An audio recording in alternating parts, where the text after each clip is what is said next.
Hey everybody, it's Steve with Sky194, and appreciate you taking the time out of your day to stop in and visit and check out my video.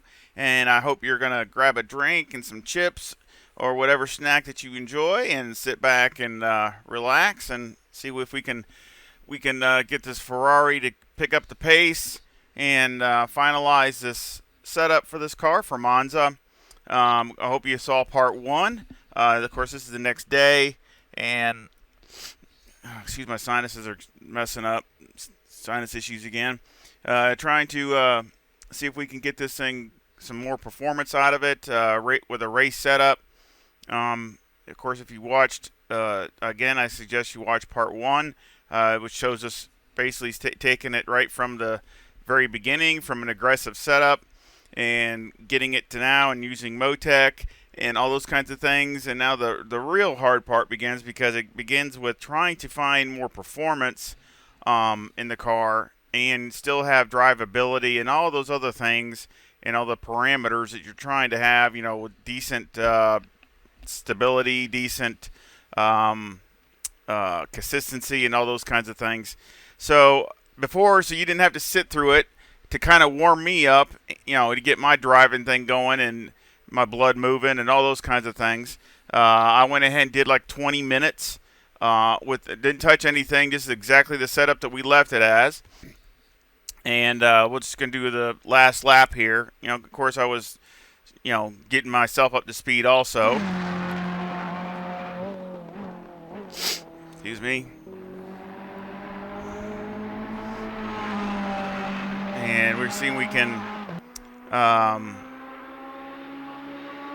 again, see what kind of pace it has and what it, that's what I really trying to find out, what kind of tire wear it has.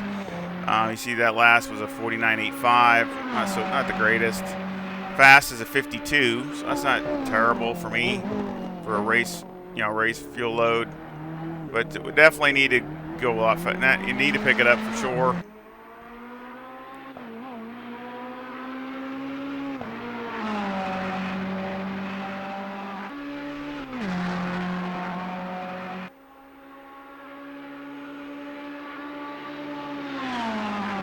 And also just kind of refreshing my brain to see what it's doing good and what it's doing bad. Oh shoot, I didn't even.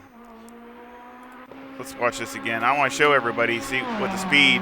We hit 169 right here. Look at 169. So that's faster by a mile an hour than it was with the aggressive setup with hardly any wing. And I think we can still do better. So again, those are things I just keep watching, especially at Monza or any of the real fast tracks. But it's not the be-all get-all, but I do keep monitoring it to see if there's any drop. But of course, my big thing is, what is my lap time? I mean, that's what my end goal is. I mean, I want faster lap times, so not just straightaway speed. But it does, but I mean, still, if the speed, I want to keep it at least halfway decent. But that's very respectable, 169 with no drafting. I think that's very good. I mean, obviously drafting would be over 170, not a problem.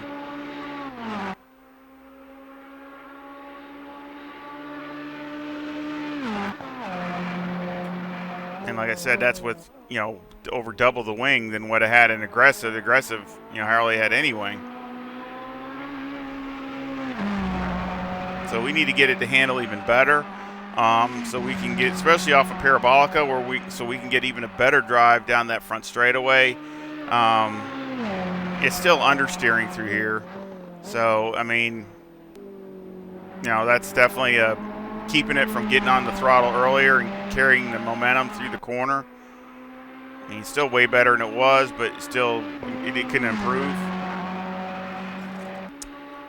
I just wanted, that was a 149.56, so again, really close to my fast, and that was at like the 11th lap or something. Yeah, lap 11 or whatever. So I mean, that's after the end of 20 minutes. So it's, some of the other laps were off, and that's just some me getting me going and getting back driving again with the Ferrari. So let's go back into the garage. and just refreshing what we got here. Of course, those are the tires. Remember the toe. I'm going to kind of go over in the beginning of this video kind of just some basics of what things do and what they, goods, bads, all just generalization. Um, Again, I mean, I'm not the be all get all as far as information. As far as I know, there's a lot of good information out there. I'm just trying to give some general information as far as helping so everybody can make their adjustments accordingly to your driving style or to your how you want the car to handle to the way you want to do it. But toe, I mean, obviously toe, negative toe, and of course you have things with the game, which we're gonna sit there and try to adjust also to see if there's any gain in it. So we'll try to do that. Of course, maximum is what, -4.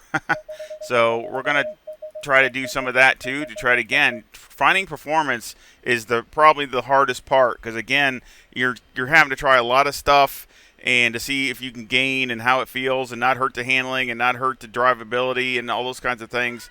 So it's one of those things where it can be definitely time consuming. So we got a lot to do. Just try to keep the video is no longer than the other video was, part 1. So we got that much time frame. Hopefully we can get get it done. Again, this is off the cuff, so I don't know what's going to happen. It's not like I practiced and already got a setup in mind or whatever. We're just going to have to see what it can do. But the negative toe really helps with turn in. The more negative toe you get, the more you get that initial turn in. Of course, in the real world, you get a lot of, little extra tire heat, like in the rain. I try to run a lot of extra negative toe because it keeps the heat in the tires when you're trying to keep heat in the tires. Of course, it should be scrubbing speed. The more you run negative toe, the more it can scrub a little speed. But, again, with all this going on with the negative toe and all that, maybe it doesn't. Those are things you just got to try.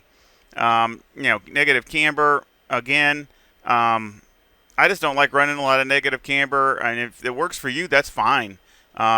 Me personally, I don't like running it because it just that much more tire that's not on the ground. And these cars are very stiff. It's not like they lean all over the place and the body leans and all that, because that messes up the aero efficiency. So the car is designed to stay pretty flat around the corners. It does not move much, things like that. So if it's not moving much, well, then to me, you don't need a lot of negative camber. It's just not. Maybe even if you do need some, it's a balance, and a lot of it's to the track also. Some tracks need a lot more than others, so it all depends on the track and your specific situation. But I don't like it because it feels like the car gets if it gets a false understeer because you're turning and the car, you're only using 3/4 of the tire and it's not turning until all of a sudden it gets the whole tire on the ground. So I don't really like that, but that's just me. I guess in the rain, of course, I run a lot less negative camber because you really need the tire on the ground in the rain, and you're not near the speeds, so you don't need the negative camber. And again, it's the negative camber is so the top of the tire is pitched in, and what you're trying to do is when it gets in the corner, you want all the tire on the ground. That's the whole point. As far as the temperatures and the pressures and all the the temperatures and all those kinds of things. I try to keep it within 3 degrees. That's about it. About 3 degrees is really between 2 and 4 is what I try to keep it at. That's my window. It just depends on what the car likes and what it's fast at, and that's those things I try. Caster is just really more of how the car reacts and some stability, because what you're doing is you're pushing the tire forward or backwards. So, I mean, obviously it's very little, but those things make a difference. And again, it's also the feel and the wheel, but all those things add up. So again, those are minor adjustments on track that's curvy, twisty. A lot of times I try to run less caster because that way it reacts quicker. And tracks like this, that of course you have some that you got to act really quick, but then you got a lot of faster turns. I try to run a little bit more caster to have some stability and things like that. Then, of course, obviously with the toe on the rear, that's really a big thing. We got to find out right now. We got positive toe, which I would like to run some negative toe because I think I did that in my spa setup and it worked fine. So those are things that we got to try to see if we can gain some performance and stability. Those are all things we got to try. And of course, camber's the same with in the back, same as on the front. You know, I mean, obviously you don't run as much usually on the rear because the rear is not moving around too much. Usually the rear does not have as much travel as the front most of the time, but it seems like with the Ferrari it's about equal. So, but again, you run again to where the temperatures. You know, I just tune it to whatever the spread is between the inner and the outer, and that's what I do. Whatever that comes out to is what I do it to. You know, of course, electronics. Those are self-explanatory. You know, TC, especially with the Ferrari, every vehicle's different. You know, I don't mind running a little extra TC with the Ferrari because it's so good. So some vehicles aren't as good, but the Ferrari, you know, I think is really good. So, and the same with the ABS. I mean, I run maybe a click extra ABS, maybe a click or two, but again, again, it's good, and you know, so I rather not lock up a tire because then you start getting flat spots and things like that. So I just do that. But again, that's up to your preference that you can turn down or whatever. Of course, fuel. You know, we have 62 liters, which I might even try a little more than that just to give it a try. Front brakes, I run ones for the shorter, you know, for the shorter races within an hour. Basically, hour race, I run the number ones. I just it seemed like it got more initial bite to me than the number twos. The number twos seem like they got less initial bite.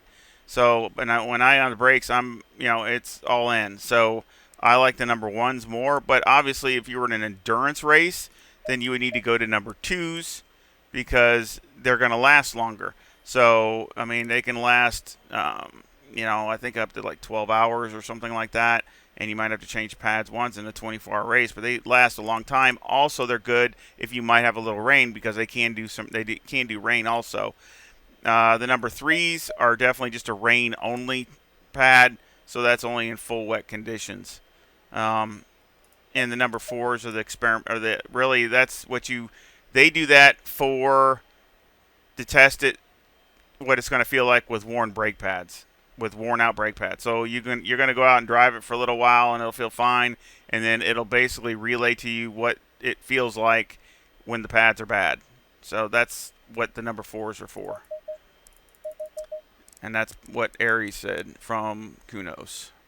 Okay, so mechanical, we got basically the anti-roll bar in the front is to keep the front of the car from pitching and moving around. It keeps it, you know, and it also kind of helps with the tires too. Like if you're getting the car rolling too much over on the tires, then you need to stiffen the sway bar in the fast corners. The bad thing is sometimes is in the slower corners, if you got too much, it can hurt you. So you want the car to move a little bit to help it turn in the slow corners. So again, it's a balancing act between too much anti-roll bar and not enough. Of course, brake bias. You know, every car is different as far as where you set it at.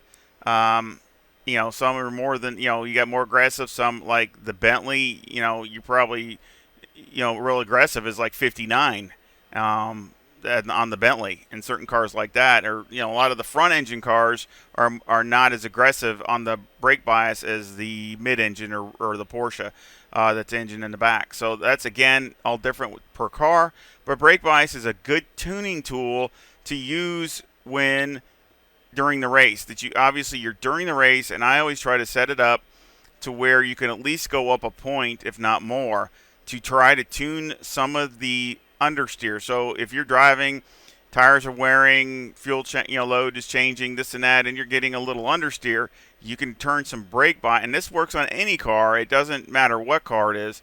You turn in some more brake bias, and it will help the car. One, it'll still keep the stopping. The braking performance will, improve or keep it there where it was at the beginning, and it will help the car rotate, like trail braking, or even just a little tiny bit of trail braking. It will help it rotate going into the corner.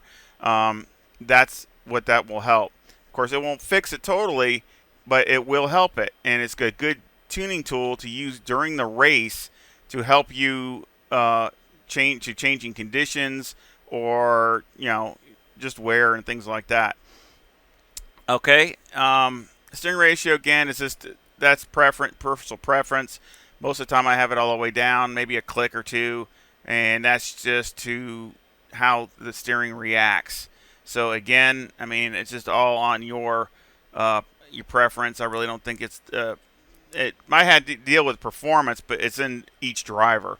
So again, we'll go down to springs. Okay, springs, no matter if it's front or rear, and again, you got to look at the number, not just the graph. Okay, like this is 151,000, this is 127,000. Basically, with this, it's kind of like a pyramid type thing. I mean, if you have too much spring, then the car, let's say in the front, if you have too much spring, the car doesn't want to get grip, and it will understeer, and because it's just not getting the grip. If you have not enough, it's the same kind of thing. Or what happens is you start getting grip, but it wears the tires so fast that then all of a sudden you'll start sliding around and you won't get grip. So again, it's a trying to find a happy medium. I mean, the perfect world situation is to run a little bit softer spring, and then use the bump stop rate to keep it limited as far as on the brakes and corners and things like that, the rate and the range, and that's the perfect scenario, and that's the ticket, because it's usually faster to run with a softer spring than it is a super hard spring. But the problem is durability. You end up using the tire up, and then later in the race the tire is you got no grip. So then the same thing in the rear. If the main thing in the rear is if you have too much spring, a lot of times you'll get those slides. Like you're going into the turn, corner entry, and all of a sudden the car will just slide. It won't, from corner entry to mid corner, it'll just slide, and you're just like, what the heck, I mean, and sometimes, a lot of times that's too much spring, and the car's not getting any grip. The tire's not getting any grip. And the same thing, the rate and range works the same back here. As far as is on the front, and, it's just a lot of times, like I said, it's just less movement than on the front. Of course, anti-roll bar, that is the main tool for making the car rotate in the back. If your car is, as soon as you get into a turn and it just comes around on you, I mean, instantly, that's usually the first thing I look at is the anti-roll bar. Usually you got too much. So that's definitely, or you're coming in the corner, and the car's kind of sliding going through the corner, instead of following the front, it just kind of slides around. Then that means you probably got just a little bit too much anti-roll bar. So again, that's things to look for. But if you need the car to rotate, that's one thing to look at. To increase it, you increase the anti-roll bar to help it rotate, and decrease it to take it out. Of course, preload on the diff, every car is different. Again, and this is why it gets so, the more you stick with one car, the better off you be, or, just a couple cars or whatever, because, each car is so different. And the Ferrari, out of all the cars, seems to always want a little bit more diff preload than the other cars, on average. Now, sometimes you run less depending on the track, more, but then there's a lot of tracks that seem like, again, you run a lot more diff preload than the Lamborghini or the Audi or the McLaren or whatever. So that is just per how the diff locks up and how the engine power band is and all those kinds of things. All that makes a difference. Usually if you're coming off a corner and the one tire's wanting to spin and it's, sliding off, then usually you don't have enough diff most of the time. So again, or let's say you're going through the corner and you're mid-corner and you're turning and the car goes in the corner good, but then it just starts going straight. That's usually too much diff, usually the preload, or you need to do something else to counter it. Again, a lot of this stuff is countering. You have one set at this to get this, but then you need to counter it because it hurts there. I mean, it's one of those kinds of things. So, if you have too much diff, then you can try to counter it with the roll bar, which to me is that's why they have it in the same category here. If you start running a lot of diff, you need to start running a lot of anti-roll bar to counter it in the mid corner, But then if you get too much, it'll start sliding too much. So again, those are things we got to balance out, and I'm sure we got to work with this some more because there's some places that it's coming off the corner not good, and we're getting some understeer also. So we got to do some work right there. That's always a place to look at. Of course, shocks. Shocks are always again, I use Motec, and I just do what it tells me to do. I'm not saying I'm the master at it. I'm always learning and getting better, but I'm just whatever I'm picking up, I let you guys know, and you guys can learn also.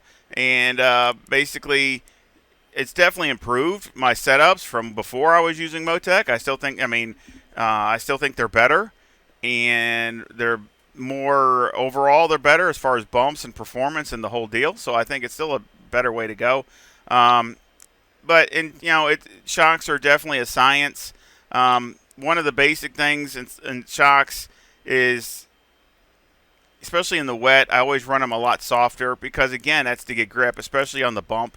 I run them a lot softer, and because you're going to get more grip with a softer shock, especially in the wet or in slick conditions. Just keep that in mind. But again, you got to go off of Motec because that's what it's telling you. So that's the main thing, the tool to go off of, since shocks are such a crazy science. Aero. Okay, Aero is definitely a big thing because these GT3 cars are real big with Aero. So, again, the higher you bring the car up, the higher your center of gravity comes up, the less the splitter and the less this diffuser here in the back is efficient. So it's going to make it understeer more. You're going to have less aero variation. It's going to be, go down.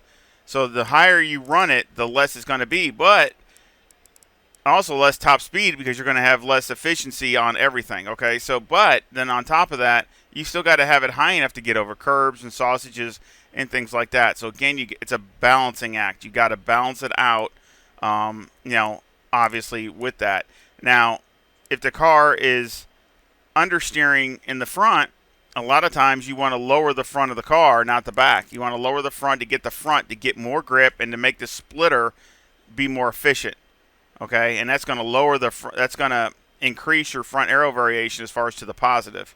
So if you're doing that, okay, so like let's say this, we want to go down here. See, that would just jumped up to 1.4. Okay, you go down another click.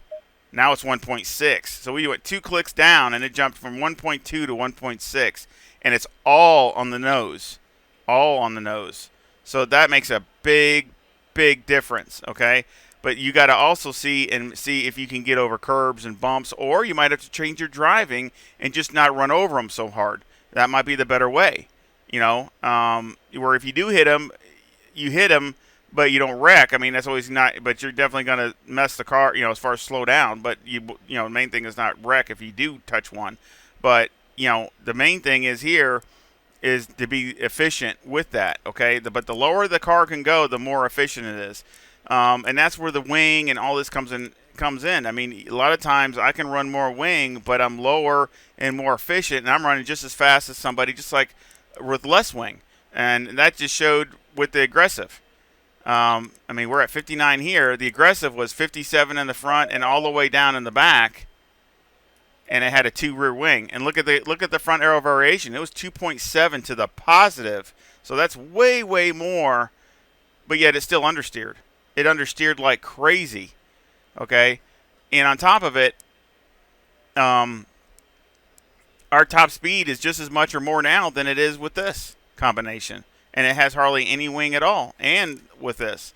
And that's because, again, it's not just the front, going down the front straightaway, it's how much speed are you carrying through the turn to carry down the front straightaway. If you having to tap the brake to get the car to rotate, or if you're having to go in there real easy and and wait and then come down and then come off the corner, you're not gaining anything. You might gain some on the straightaway, but the other guy's already going to be car lengths ahead. He's going to be the guy that went through the corner really good.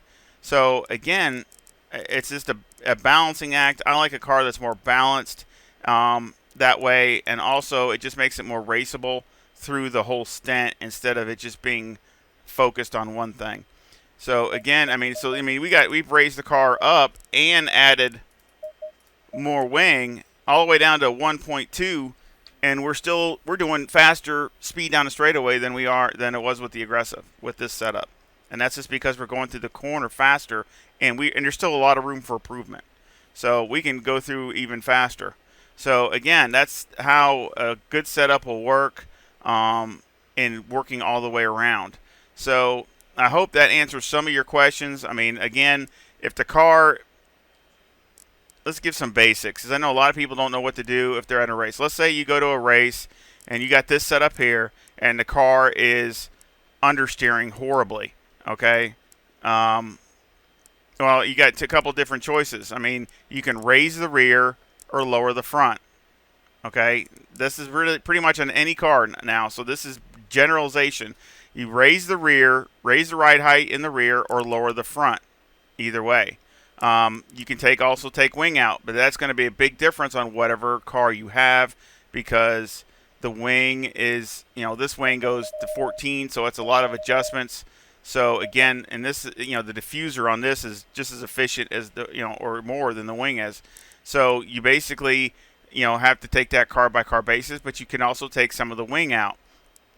Well, let's say you go to a track and let's say it's green, or the track just doesn't have the grip in it. So you take this exact same thing and you go there, and the car is sliding through parabolica, the back end of the car, or through the Lesmos, you're coming through there, and the back of the car is just sliding right out, and you can't even go through there. Well, obviously it's over rotating.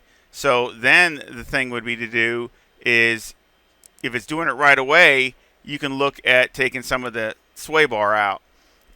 Or you need to take ride height out. You got to take ride height out, or of course, if the conditions are slick, you might have to add a wing. Add another click of wing.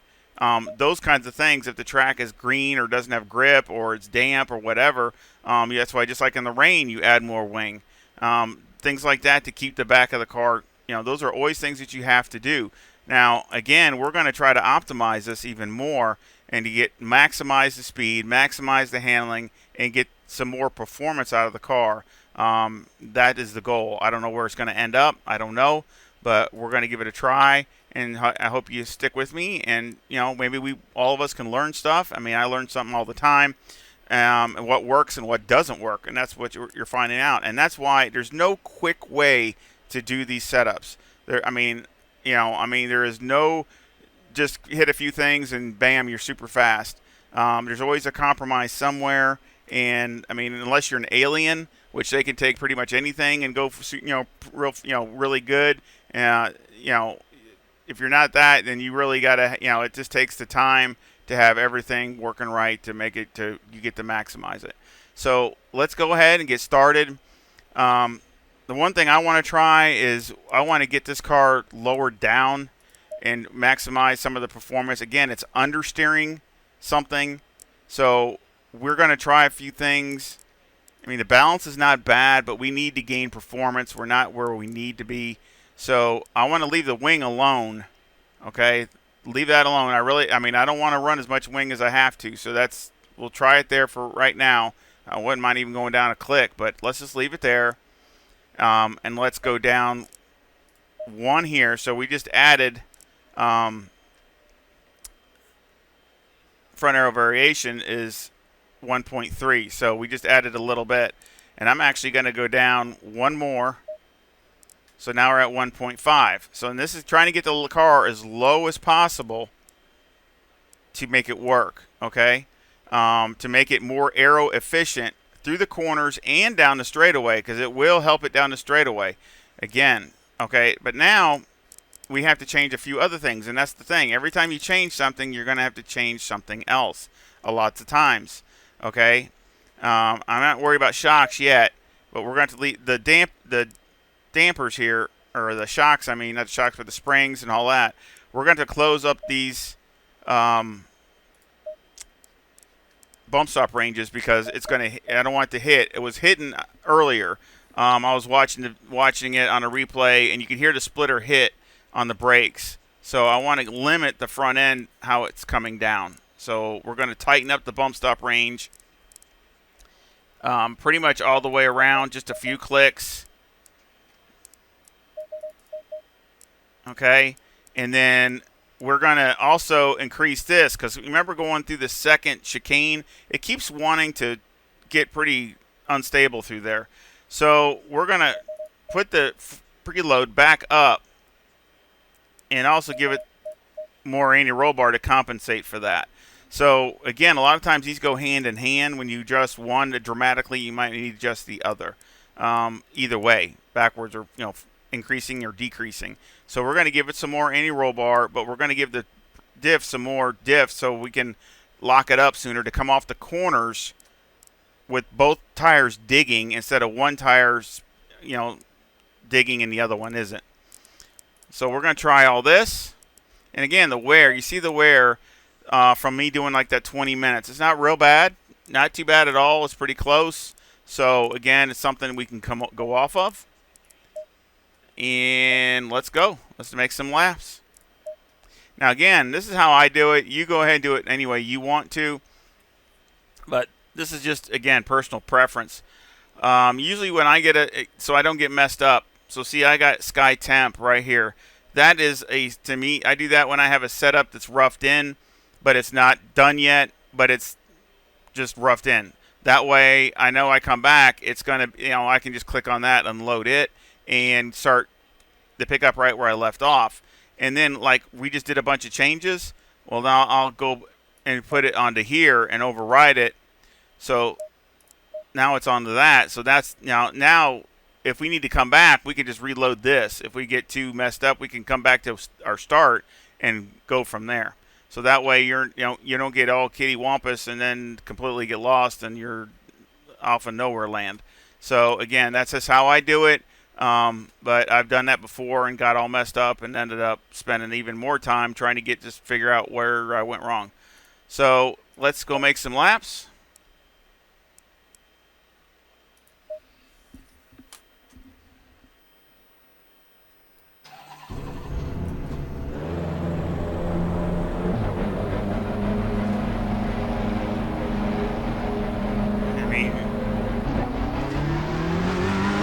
Sometimes it works, and sometimes it doesn't.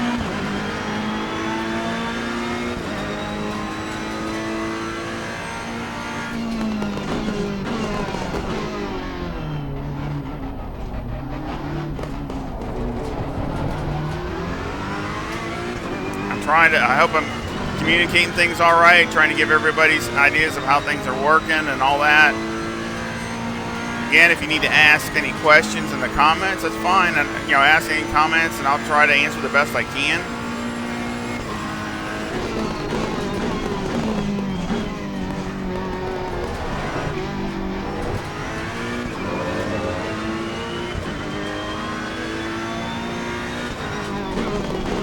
Now, I have tried going through here in third, and it just looks like we'll do that this time. Just kind of lazy, and that's again where the gear ratios come in, where the cars, some cars fit gear-wise better than others, and that's where the Ferrari is weak through there, where it's kind of a too high of a gear to go through there. Oh, it's definitely turning faster. And that's because we dropped the front end down, so now it's really reacting fast.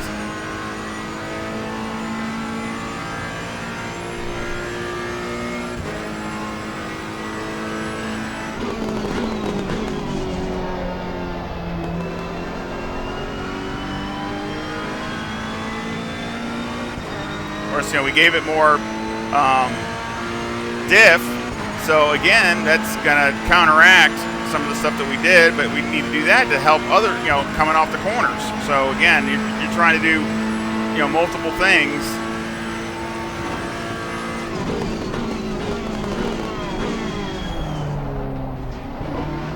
Stops really good.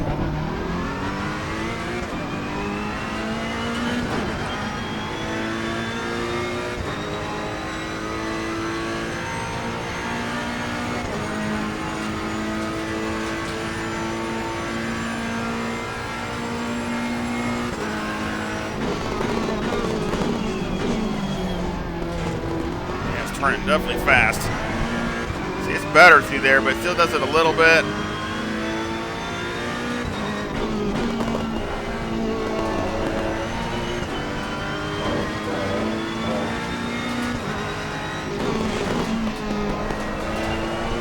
Whoa.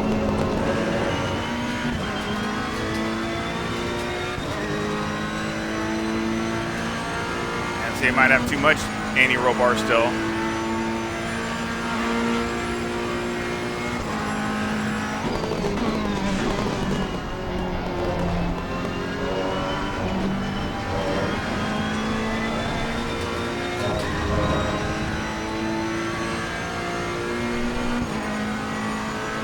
Run a few laps, see if we can get any kind of decent laps so we can check what's going on.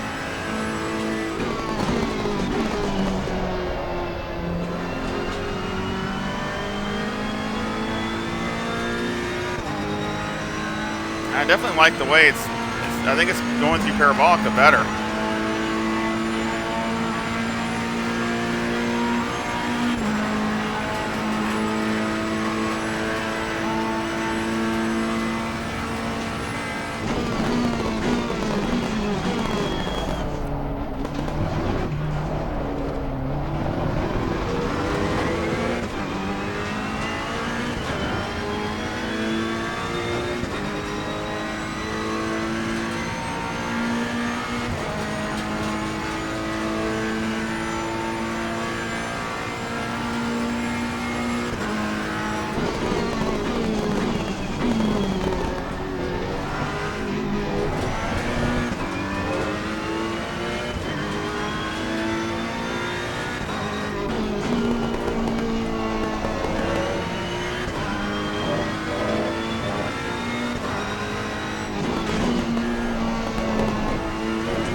One more lap.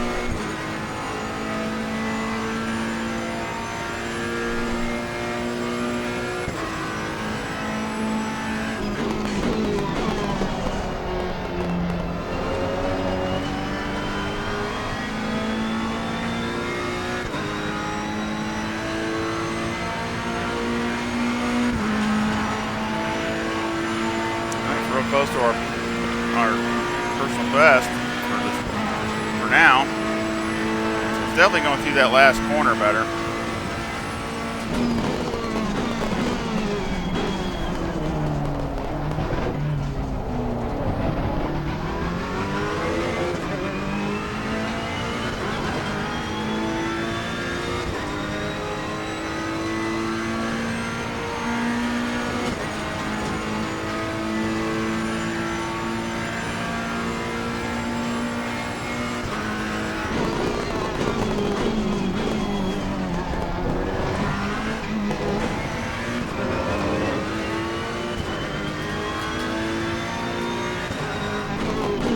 Giving that more diff, it doesn't like. It seems like it's not going through the chicanes as good as it was.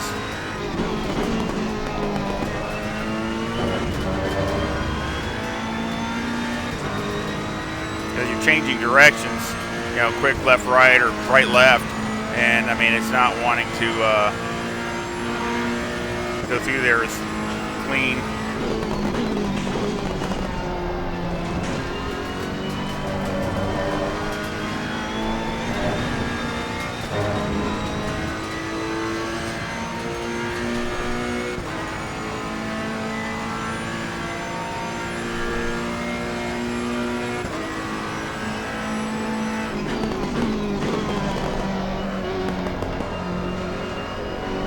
Still see us understeering right in the middle of the corner.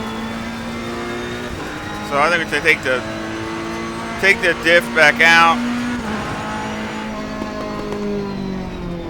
it enters the corner good, but it's at mid corner. It's just understeering really bad on those long corners and through the chicanes. So we'll go back. You see, check the tires. You got 4 there, 3 there, 3 there, and 3 there.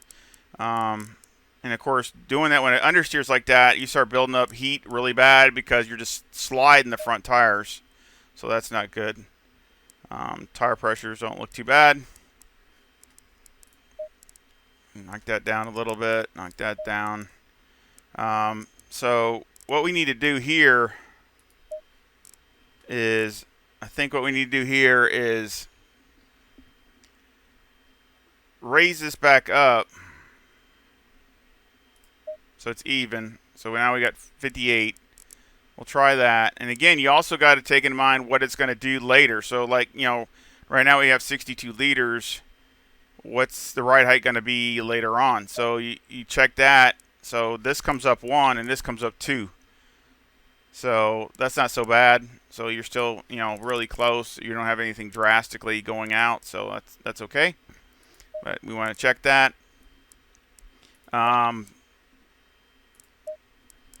And then we want to take this back out. I'm going to drop this. Let's go the other direction and see if it helps. Take some of this out. Put the anti-roll bar back to 5. And the preload back down to 120. And see if that helps. And again, we're doing this to get the back of the car to go more linear through the long parabolica. Also, changing directions through the chicanes. If the preload is, if the diff is wanting to lock up, it's not wanting to go through there clean. It's wanting to, you lose time changing directions. So that's another thing, you know, good thing when you want to watch the preload on a diff is if you have a lot of these chicanes and things like that. And so again, some cars are, you know, need, all of them are different as far as the setting. There's not one setting for all. They're all different. So you just got to take on an individual basis. Same thing with any roll bar. Of course, again, like I said in the part 1, the Ferrari is unique as far as how much it has. I mean, you got 49, you know, so I mean, you know, I do like 5 at a time because it's the only way to make a difference. And then at the end, I might do a couple clicks to fine tune it. But again, we're still trying to find performance. Let's try. The rear of the car is wanting to slide a little bit. So again, let's try the negative camber on the back and see where that goes. I'll add a little bit more to get some more. Again, so what we're doing this is just get the car to do corner entry a little bit better. That's what we want, because now I took the front end and raised it back up. So we're not going to have, you know, the front end. So it's not going to react and go in, you know, front end's not going to go into the corner as good because we just raised it back up a click to make it even.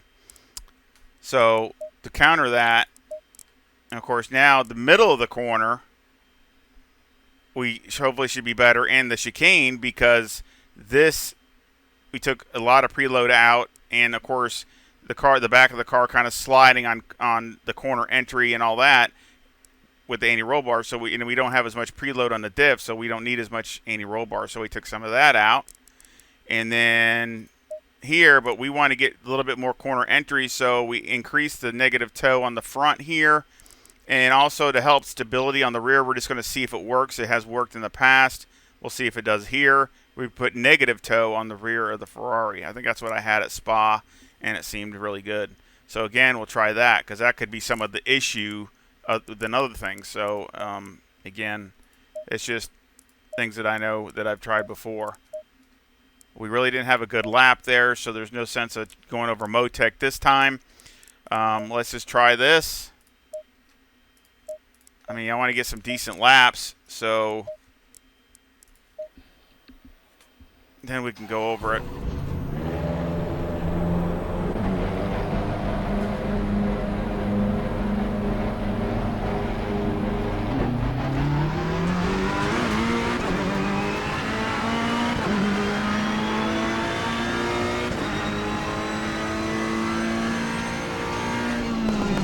Some Ferrari sounds good, doesn't it? I mean, I love the sound of this car too.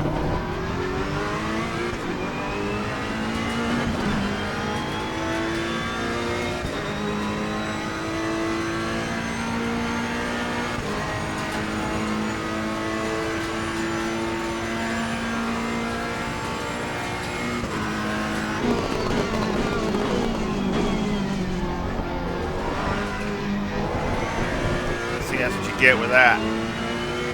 We can counter that. Sometimes you just got to deal with stuff.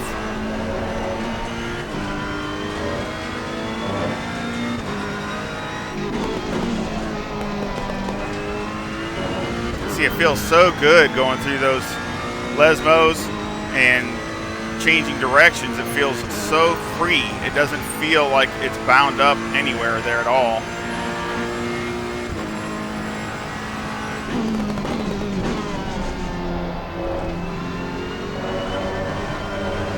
It's like here. I mean, you see how free? I mean, that was better too. I mean, again, because the diff isn't locking up and upsetting the car because you're changing directions really quick.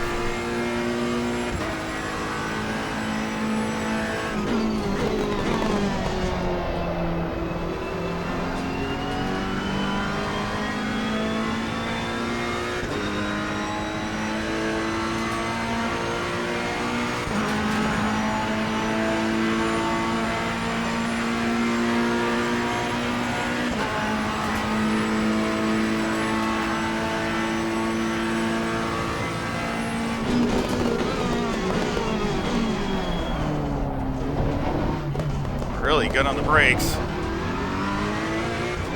Yeah, look how much we gained just there. Grief. Wish I could hold that all the way through. And our tires aren't even all the way up to temperature yet.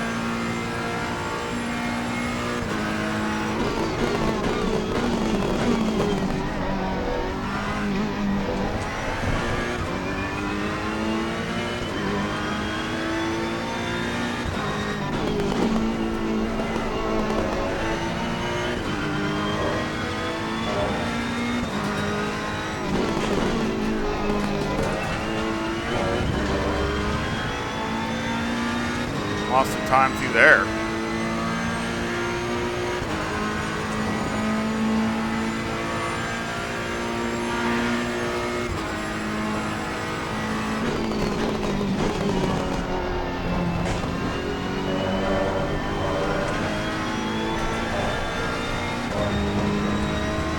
And all that time we had, we all lost it. The car feels better.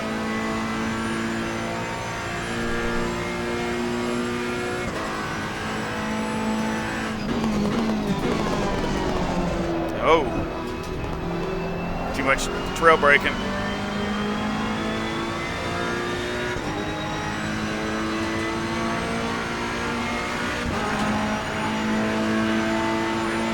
Well, let's see if we can do a better lap this time.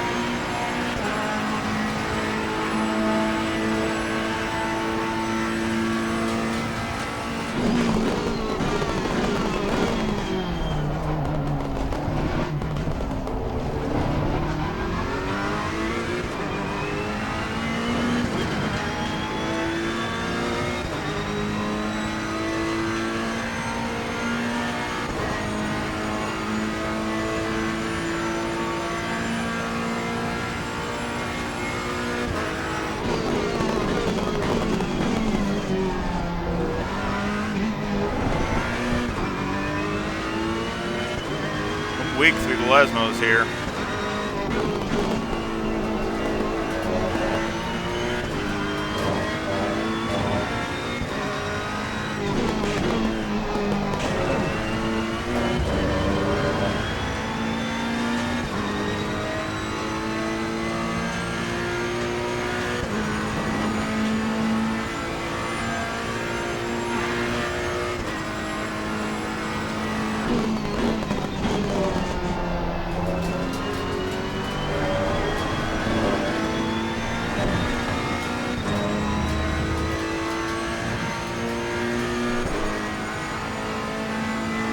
Decent lap.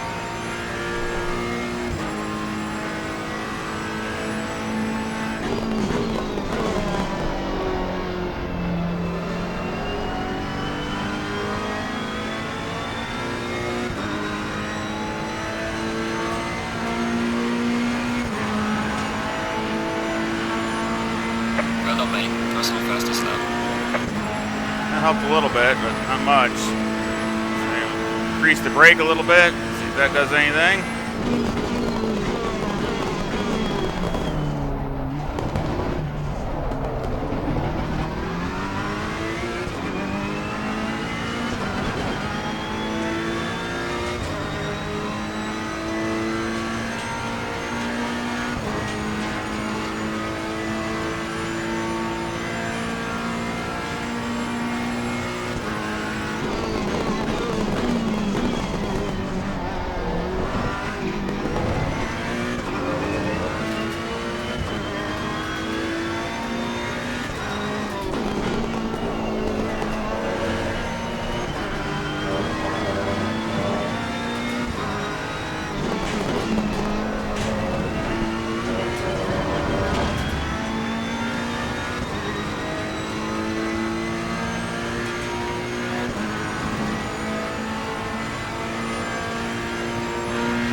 to try to work on those bumps. I mean, it's okay, it goes over them, but you lose some going over them. But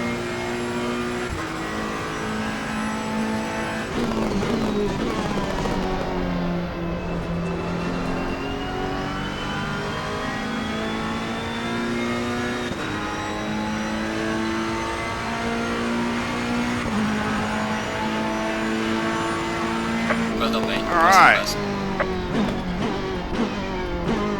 Oh man, does that sound good? Sounds good. Tires look all right. So we picked up some more. So that's good. The car feels, again, it keeps feeling more and more raceable, I call it. Look at the timetables. So still, back before we changed anything, I had a faster mid-sector.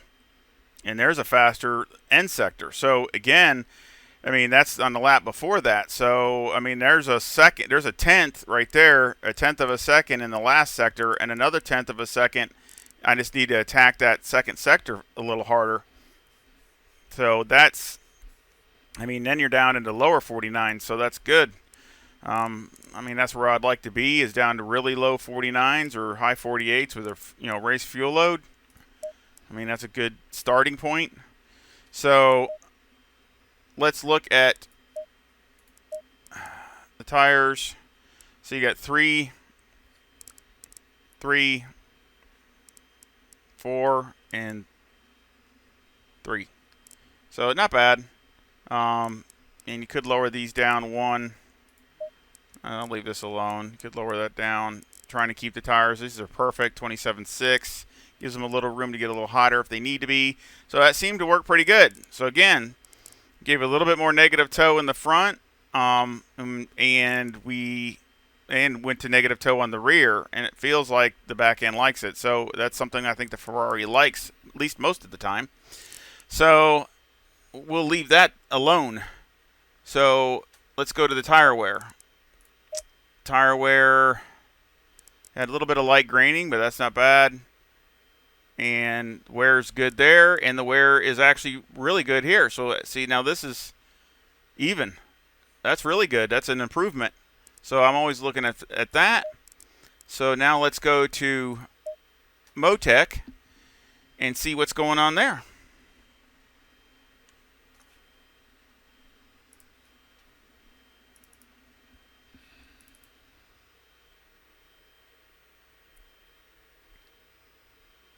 All right, let's see what we got.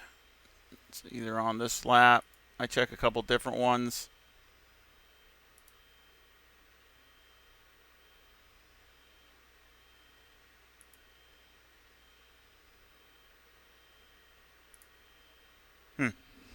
Okay, so again, I wish I could get this to come up a little higher, which I might try something here. Again, I would like a little bit more travel on the front. It's not getting that much. I mean, it's only at like 6.5. That's really kind of not a lot, but I mean, every car is different.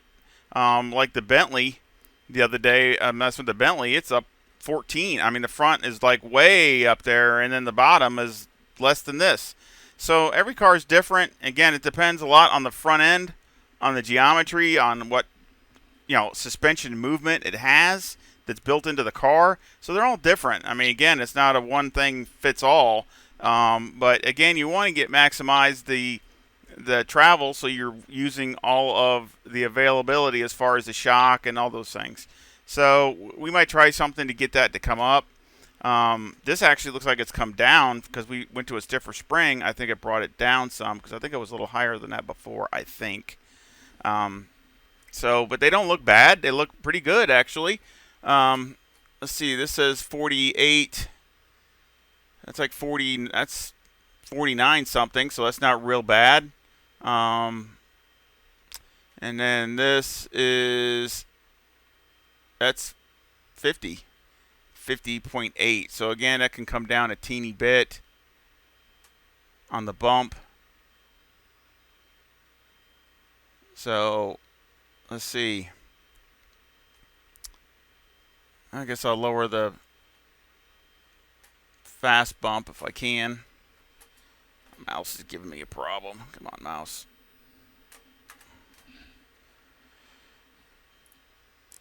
So we'll lower the fast bump.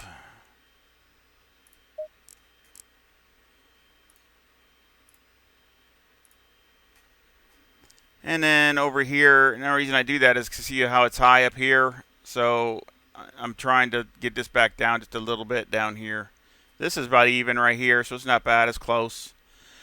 Over here, let's see, this is 49. This is just a little over 50, so this is actually pretty good. And this is 48. That's about 51, so this is needs to come down a little bit. I think I'll lower the bump on that one. So we'll lower the bump on that.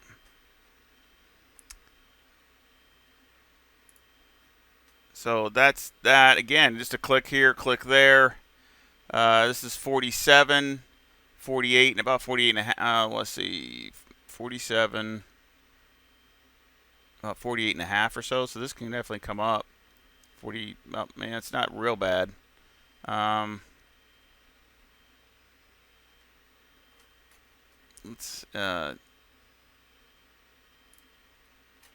Let's increase the rebound. Let me take a look again. Let's do this and see if this helps. Rebound, take some of the fast out. And then the bump, it's 50, a little over 51, so that needs to come out. Actually, the graph looks pretty good. I like that. That looks really nice. I like that. Very even. So, again, it's not really that bad, to be honest. But we can try and take a, well, it's already low, so I'm just going to leave it. I don't want to go any lower. So that already looks good. This here, that's 48. It's about 49 something. So again, that's not really bad. I might try to take one of the rebounds out.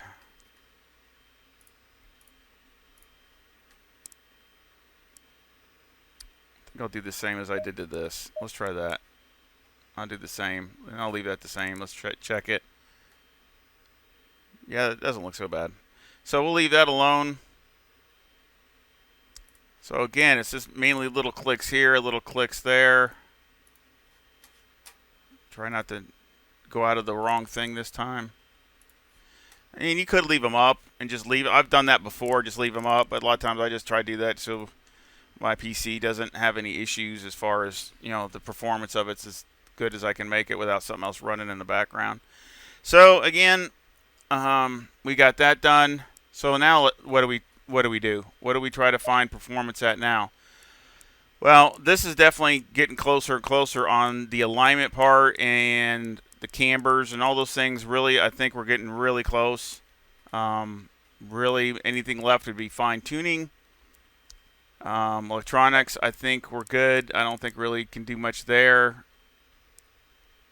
Mechanical. Now, this is where I want to look at because, again, I don't think I would like to get more wheel rate as far as the shock and the spring and all that on the front of the car. It doesn't seem like it's moving that much.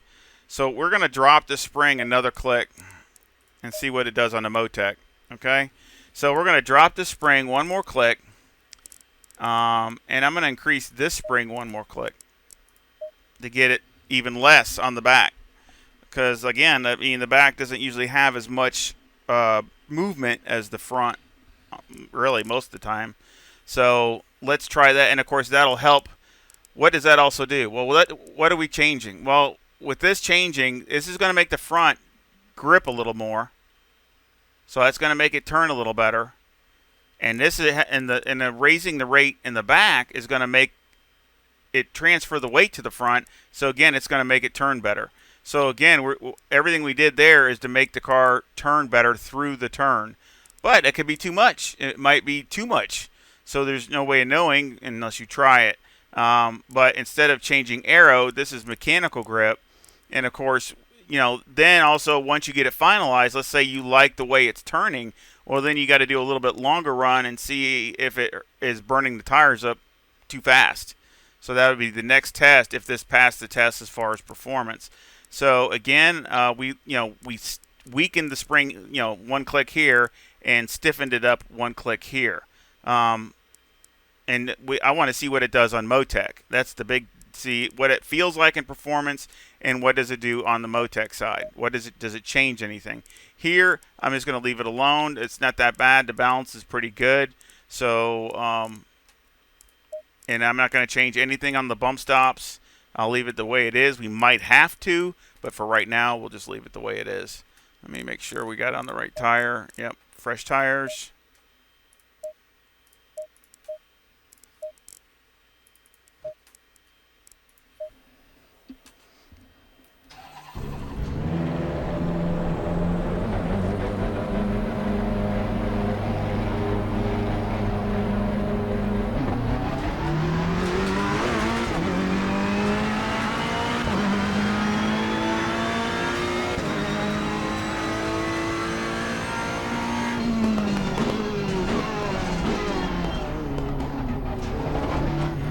Comments or feedback are critical, so I really would appreciate any comment or feedback. If you are interested or not interested, or like and subscribe, and it'd be great, because that knows if I'm doing the videos that you want to see or not see.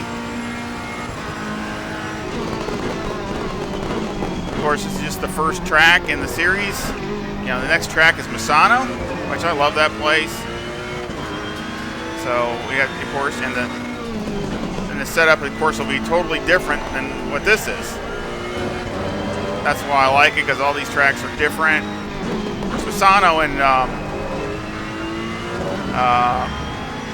Imola will be a lot closer, but it still will be different, especially in the shock package and spring and shock package will probably be different, and ride heights and stuff like that.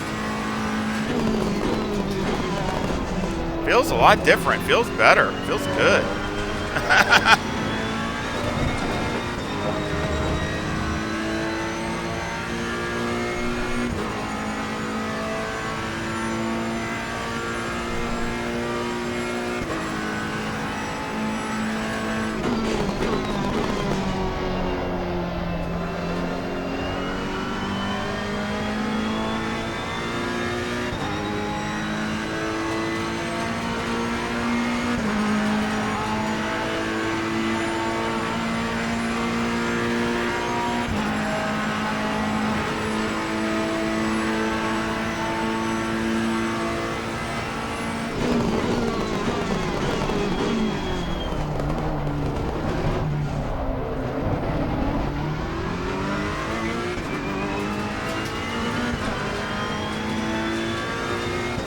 I don't know, it felt like it was rotating maybe a little bit too quick through the chicane there.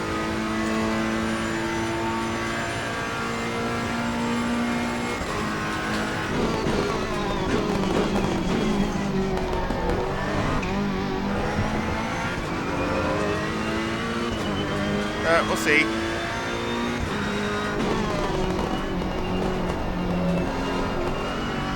Try third gear and see if I'm losing time. Just using third. Yeah, see?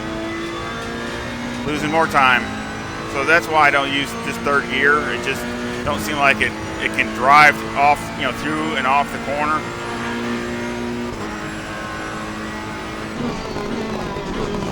Not through the Lesmos anyway.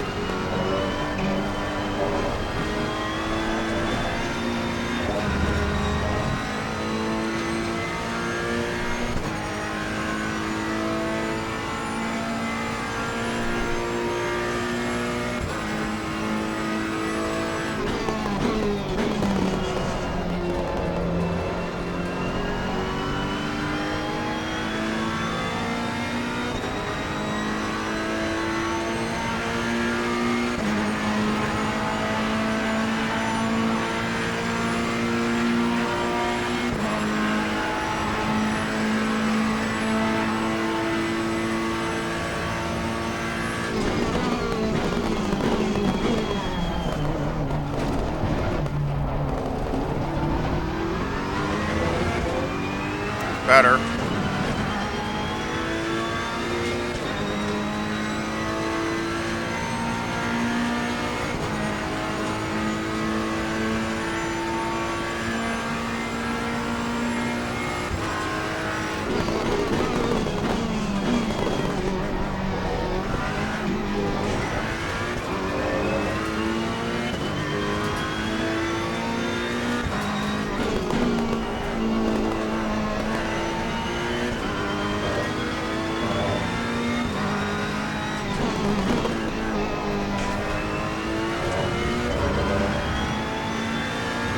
Held the brake just a teeny bit too long.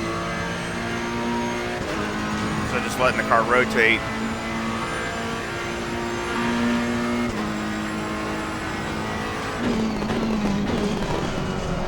Dang it.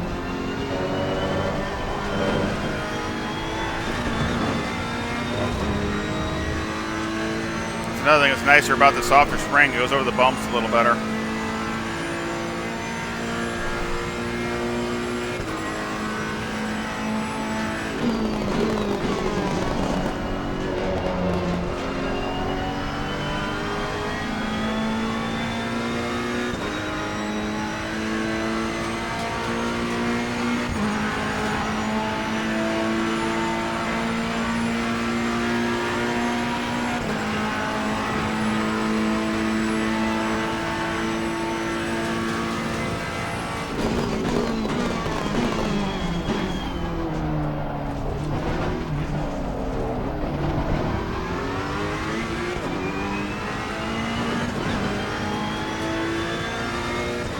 Tires look good.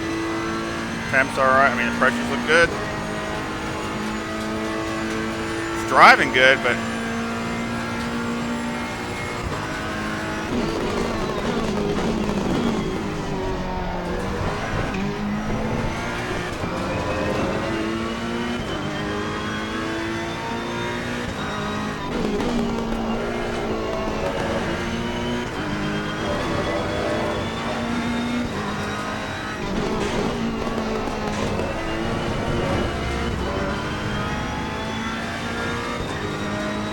trying to carry more speed through Lesmos.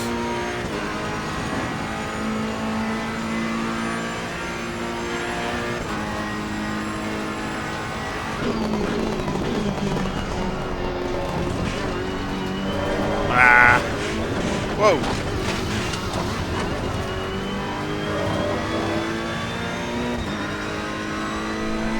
Yeah, it's a problem when you're running a little bit too low.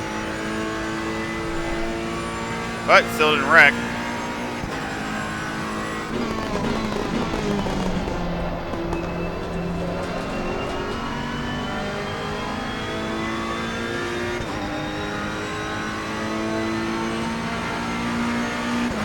Let's try to do one more lap, try to get a clean lap.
I'm kind of messing my laps up going through the Lesmos. I'm not hitting them right.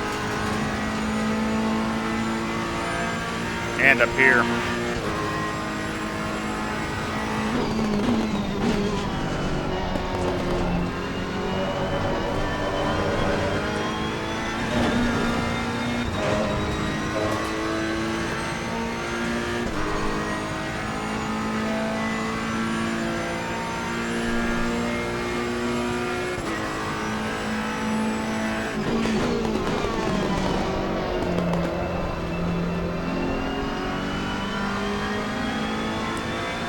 late. I was just trying something.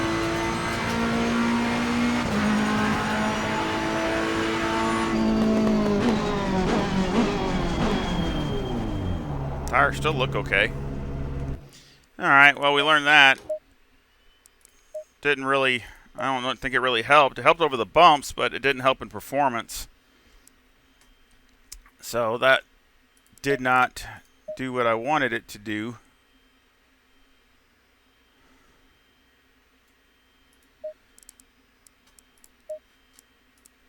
So let's look at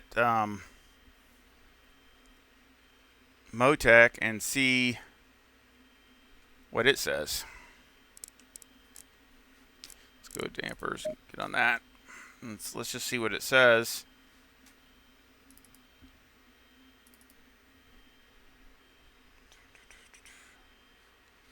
Now again, you got to go back and check if you want to lap, because see, it's on the fast lap, which is from before. So if you did changes, you need to go back and click on that and see what. Well, see, look at the right front. And it went sky high. So see, that's the difference. It's a weaker, softer spring.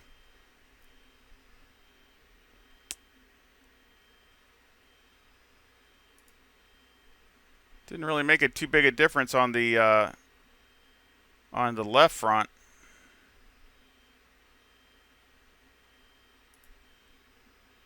The right front is way up. Probably, maybe it's, you can see it's way up there. That's where I'd like to see it, is up there. But man, the right front's a pretty big difference.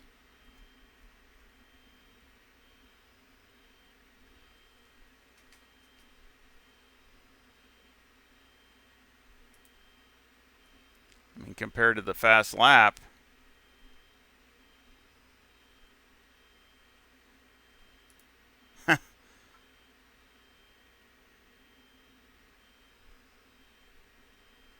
It did increase a little bit over here. You know, it did go up a little, just not as much as it did over there. That's all. This went up a little. This went up some too. That went up a little here. So it went up a little. Even though we even increased this.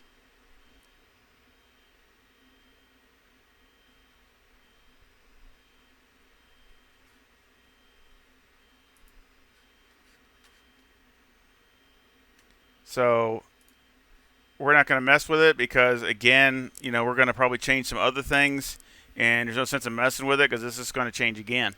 So we need to go back and figure out what's going on here. I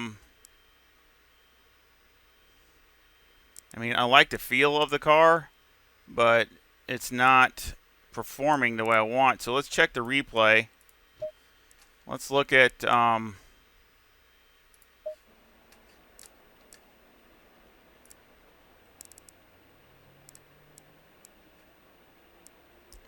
speed too. It's another thing I want to look at is just the speed and if it's hitting.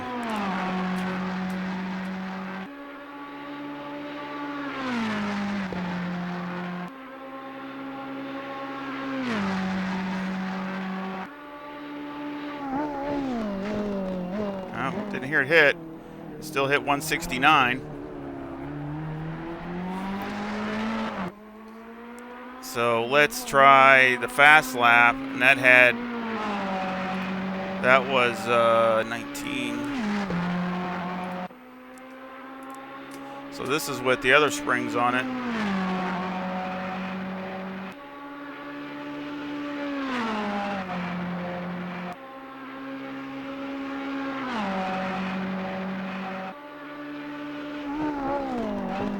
Still 169.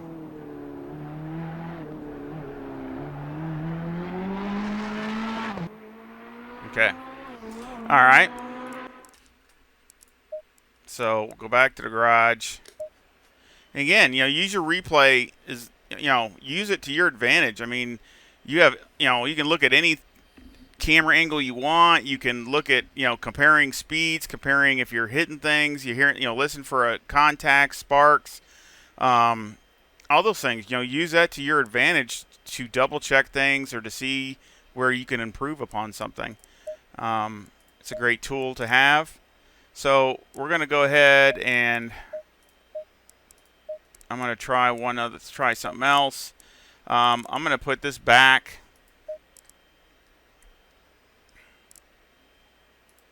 Well, let's try one thing. We're just going to try something else here. I'm going to lower this back down.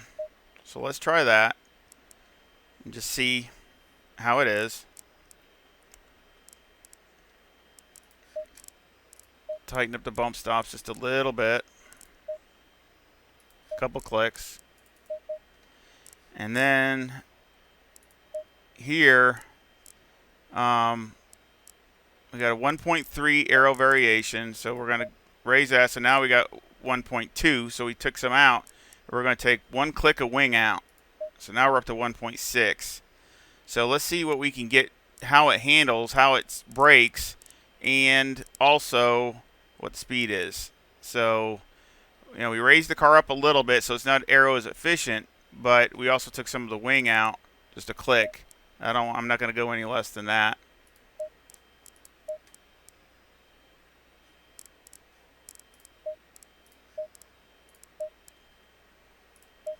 So let's try that.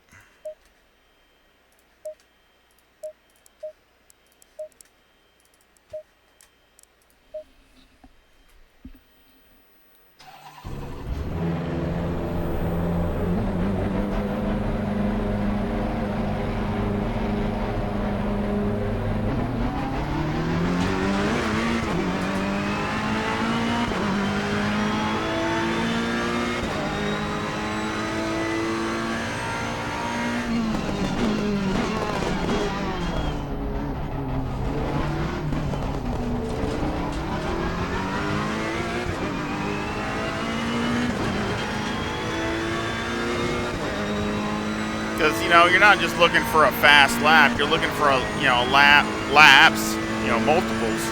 So, again, the car's got to be drivable. It's got to be able to be consistent.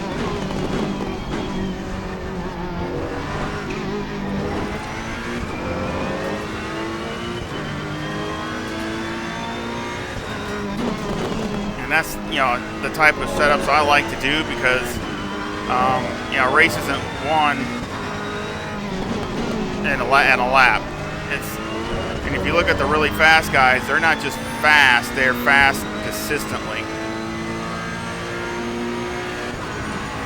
So that's, that takes, practice as far as driving, which for sure, that's always the most important part.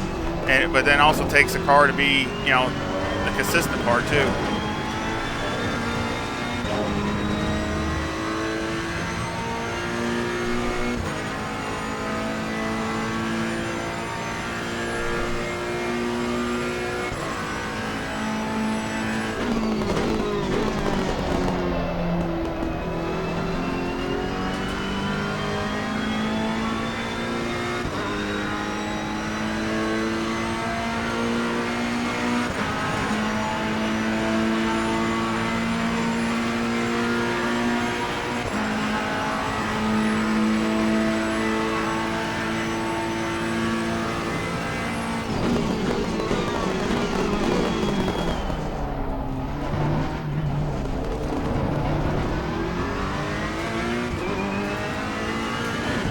Didn't feel bad.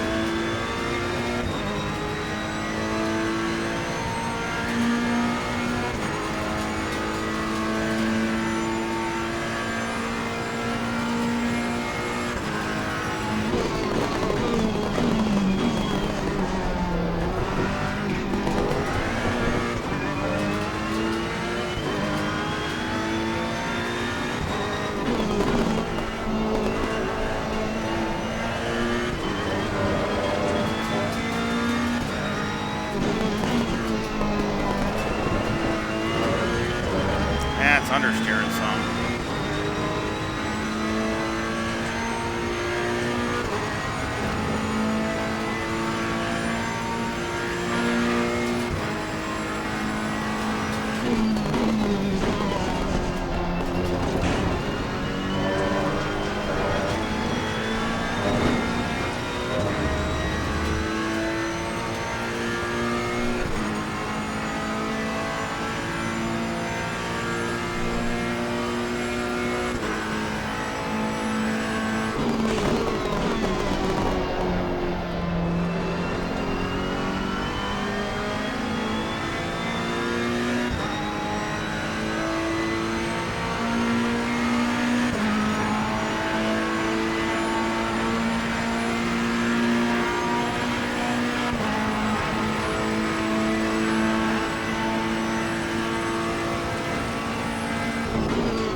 messed me up. Had a big stutter.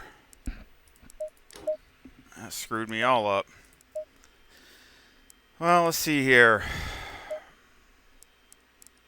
I'm not sure if I like that or not. So that really didn't get us anywhere. So let's try the other way. Let's go up stiffer here and put those back up that way. So again, that's gives it a little stiffer.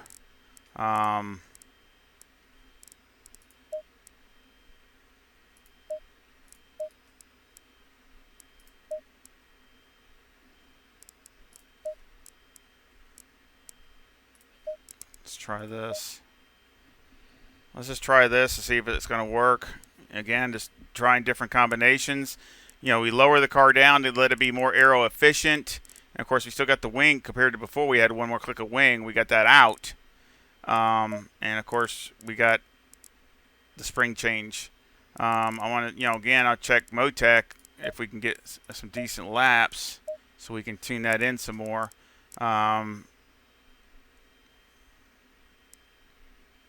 This really isn't that big a thing. All this seems pretty good.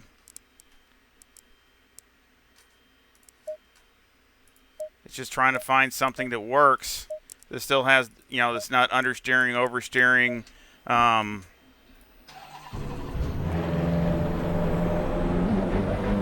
You know, those kinds of things. So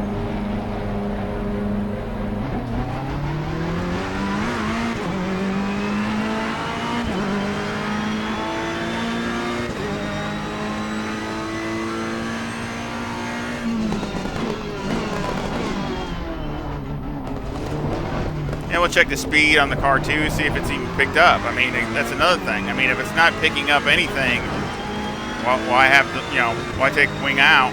I mean, if I'm going to run the same speed, I'd rather have more wing. Then I could get more aggressive with other things. So again, it's something to find out.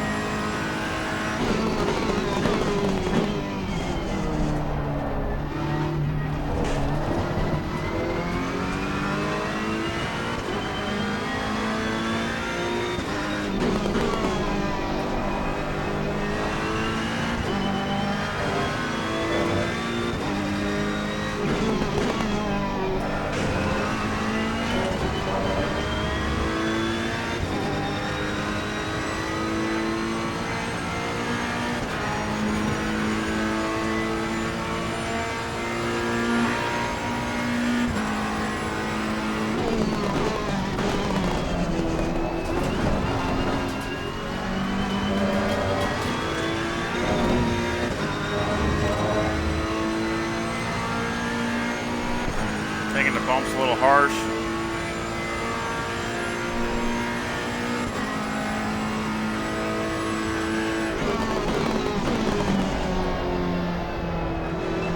Probably since we got the bump stops tight.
Tires look all right.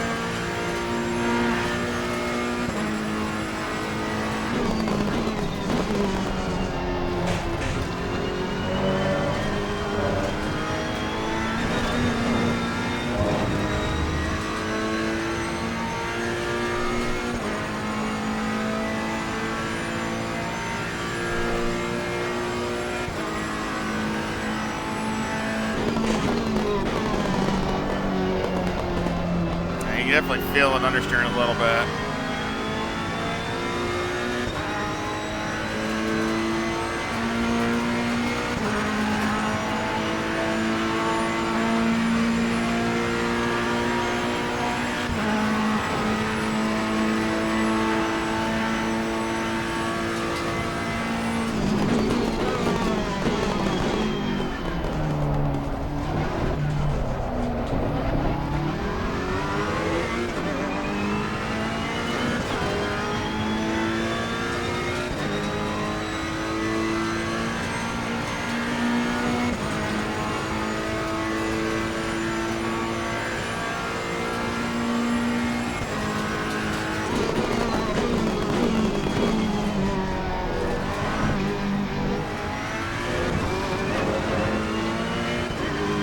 I like that corner.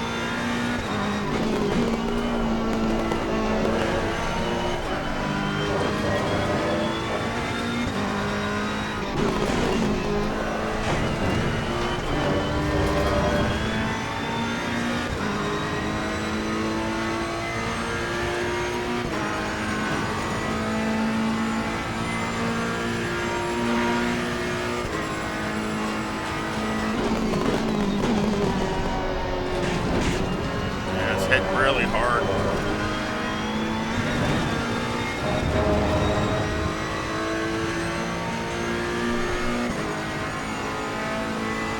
He went over smoother with the softer springs.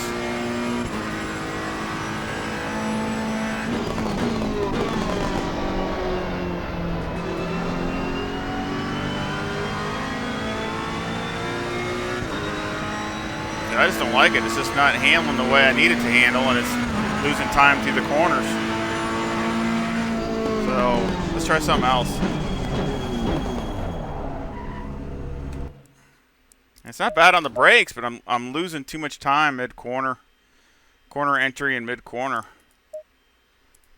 So, you know, again, the tires don't look bad. There's 4 now on each side, 4 and 4, 4 and 3. So it's not bad. Of course, the temperature is coming up from when we started. Tire wear is, you know, good, not bad. But I don't. Let's go down there. Or we can go up. We can stay up. Let's increase. Let's try something. Let's go up with the bump stop.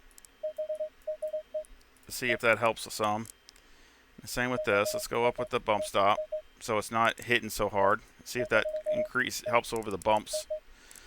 Let's go with that. Let's try it. And then with this, I'm going to put this back. And go down with this. So we got 57, 58, and then basically went back up with the one on the wing. So let's try that.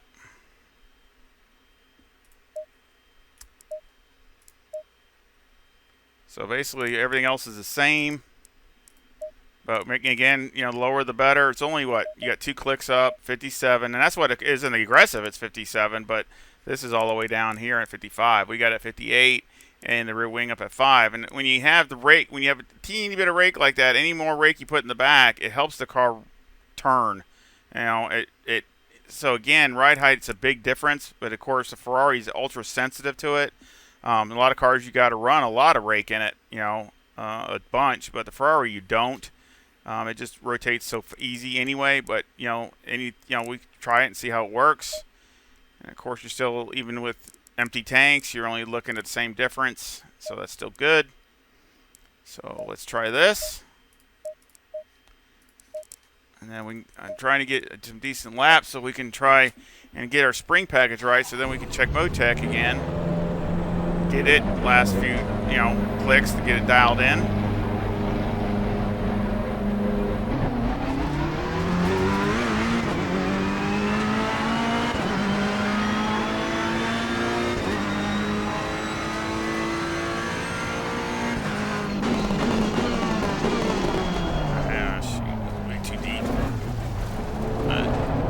Just an outlap.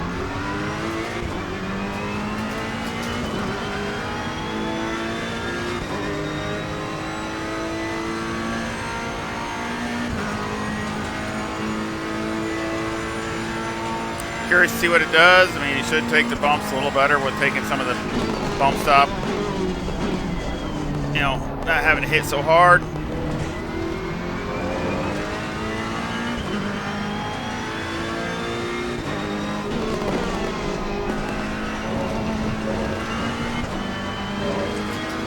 Looks like it's turning pretty good now. Yeah, that's turning fast. You lower that nose just one click, and man, this thing reacts.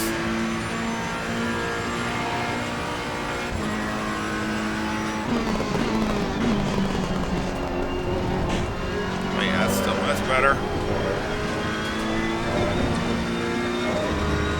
That's better.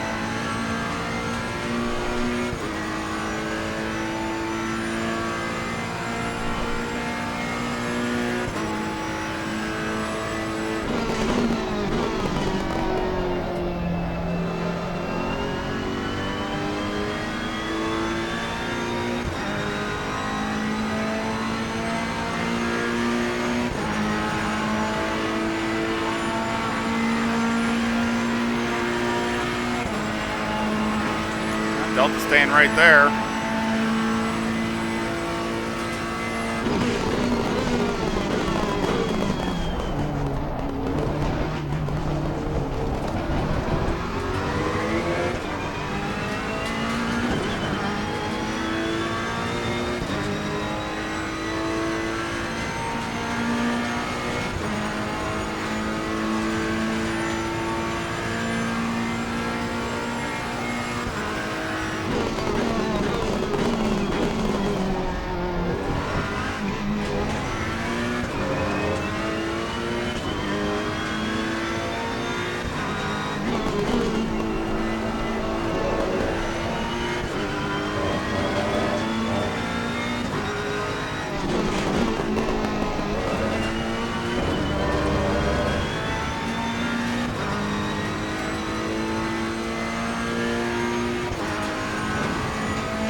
Yep, handles the bumps a little better.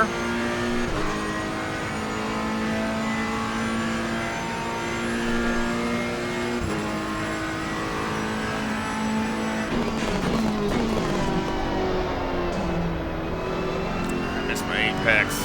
Dang it. Gotta learn how to drive it again. This thing reacts so different.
Rotating good now. Wish I could just get it to rotate better at Parabolica and hit that turn right. And here.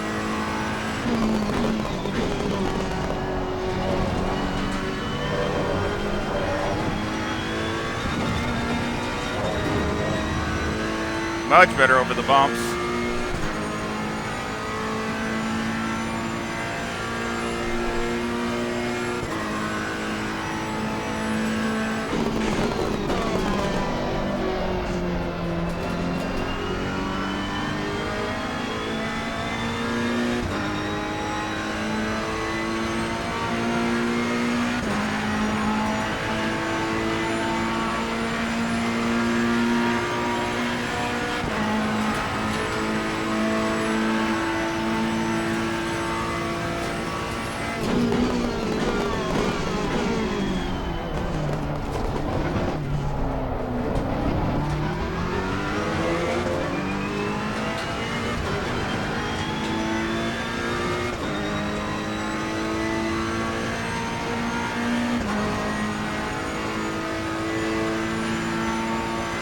Feels pretty good.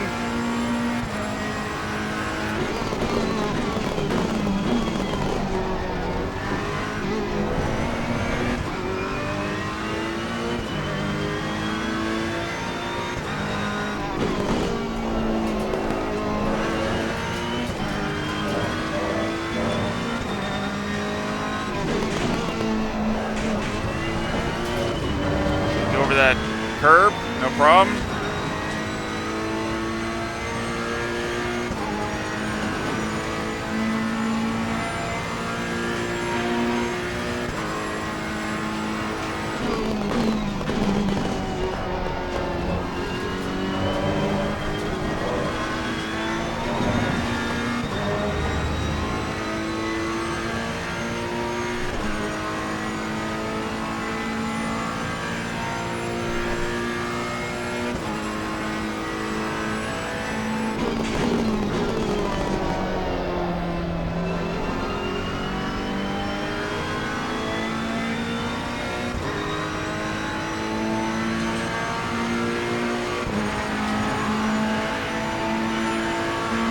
Well done, mate. This has been your personal best. All right.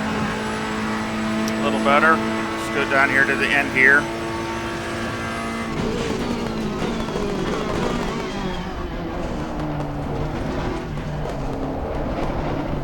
Looks like I was getting ready to pick up some more. So again, you know, it's staying good and actually picking up a little bit as you drop in fuel, and that's what I like to see. We're at a 3.41.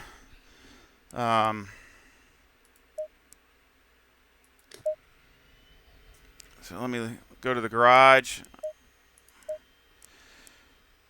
4 degrees, 3 degrees, 4 degrees, and 3 degrees. So it's still not bad. They're all close in the ballpark, you know, in the safe window. I can come down.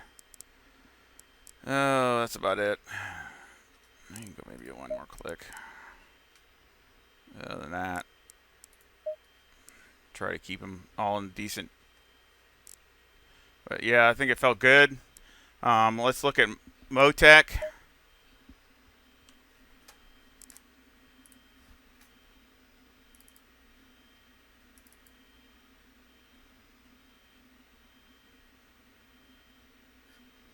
This is back down again.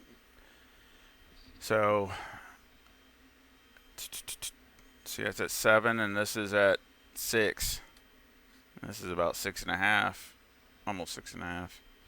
So, again, I mean, they don't look terrible. I mean, I think they're okay. They're not bad. And again, like you've heard me before, you can always make adjustments. I mean, that's 48. It's about 49.5. So, I mean, really, that needs to come down. So I'll take the fast bump out. Fast rebound out. Let's take that out.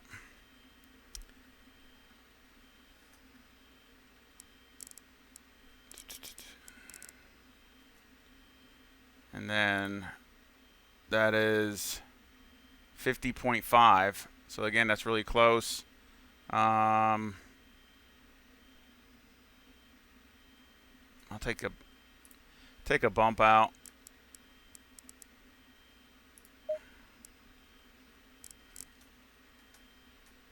Again, when you do that, a lot of times the softer you have it on the bump, you get a little bit more grip on the front end. Just a little bit more grip. Of course, you know, again, you're trying to optimize it to where it's not destroying the tire, but you do get a little bit more grip. And that's why, again, you know, in the rain, you run a lot softer package, especially on the bump, you know, on all this stuff, because you're trying to get, you know, you don't have the grip that you do in the dry. So, obviously. So, here you got 49. That's 50. Yeah, that's dead on. So that's dead on right there. This one is, again, this is 49, just a teeny bit over 50. So we'll leave that alone. What's that look like compared to the other side? Just the rebound here is one less on over here. So we'll leave that. Over here, you got 48. About 48, 48.8. So that can go up a little bit. So, actually, this is already up pretty high. Let me look at the. Oh, see, that's up on this thing. See, I did this. See, I did it this time. I usually it goes with the fast lap, which I had the fast lap. Let's see, now it's back up higher. So, well, shoot. Well, let's look at it again. Oh, hey, it looks better than it did. So that's 25 and almost 25. So that's good. That's 50.4. That's good. And of course, we changed it a little bit, but that's 50. That's 51 actually. So this actually needed to come down. See, that's again, you know, I just made that mistake by not looking. I thought usually it goes to the fast lap automatically, but you can't trust what it does. Sometimes it doesn't do that, so I should have double checked. Again, it's close enough. But see, this is a lot higher. It's a lot better because we took some of the bump stop out, or the range. So we took some of it out. So now I guess that's making that use more of the travel suspension. So that's good. We like that, at least on this side. Maybe not on this side. This is still pretty low, but it's nice. Pretty big difference between the two as far as the rate, and that's just, I guess, going over the different bumps and things. Let's check over the rear. Got 49 and 49.4.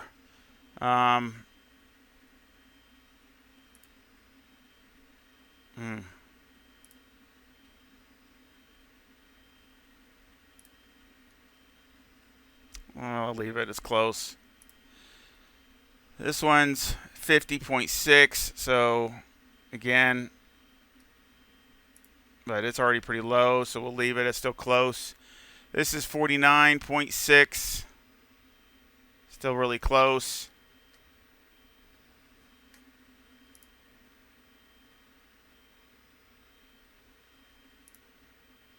I mean, it looks very uniform all the way up, and it's right up to the top, so I mean, it's nothing wrong with that. And this is 50.4. So again, a little bit not as good, but it's still not bad. Still really close. So again, all good. So again, I mean, not to say that you still wouldn't make another one click here or there, but it looks really close.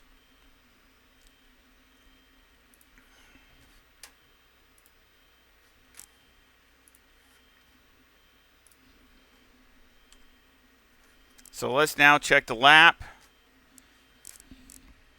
And we'll probably come up to where we can see where we're at. Let's check the last lap, which was the fast lap, I'm pretty sure. 149.3. Still, you know, it's still okay. I really would need to pick it up a little bit more. Of course, some of it could be me too, but you know, I'm sure of that. But you know, I need to really be running like another couple tenths quicker.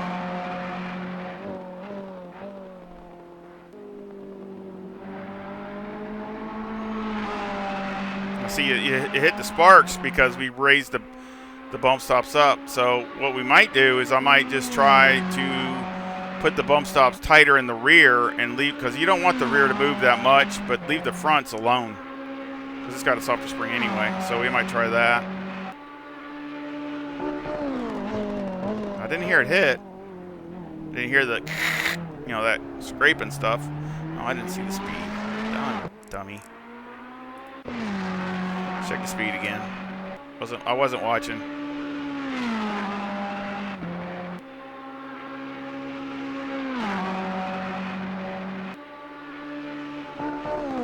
169, still at 169. Of course, it is hotter now than it was earlier, so but we're still holding the same speed. Still faster than it was, you know, solid 169. Still faster than it was with the aggressive with a 2 rear wing. faster in time and faster in speed. I still think that's very respectable. That's right there with anybody else. I mean, that's not what's going to win or lose. It's what's going to win or lose is getting through these corners.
Looks good. Car looks composed. See what the speed is again down here. Still hit 169. And didn't have an issue at all making the corner. So, all right. So again, I think we're at a good spot. So I think now the next thing, and it's getting hotter in the day. So what I'm going to do is I'm going to tighten this back up.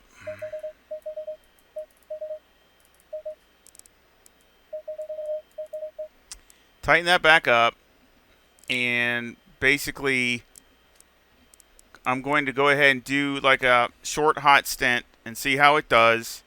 And matter of fact, I'm going to turn the brakes down to 52 because it's not a problem. So I'm going to go ahead and do that. And of course, I'm not going to have you wait all through that. I will just go do that. And then, of course, after I'm done, we'll go over all the data again and check it out and see how it performed over the 20 minutes. And with the, I'll go 65 liters. So, get a decent fuel load. So we'll go from there and see how it goes and go over everything together. Alrighty, well, did some more little fine tuning, which we will go over very carefully. I did multiple stints with this, but a lot of them were just like quarter stints or half stints because there's something I didn't like about it. And again, that's a lot of times if I don't do it. If I'm doing a multiplayer race, then that's okay. But if I don't do a multiplayer race, then a lot of times I do these stints because the car changes. It changes over so many, over so many laps and fuel and all kinds of different things. So I want to make sure that it's still drivable and still, a decent car that you can race. So we're gonna make a lap here. Beautiful Ferrari. Man, I love it. They're beautiful cars. I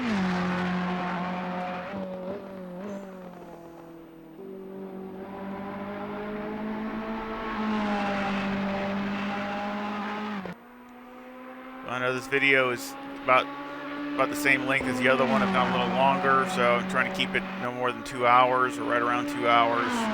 It's a pretty long time. Of course, I've been doing this for a little while off, not recording it. 149.29 is my fast right now. I ran 30 minutes, so it's a pretty good stint.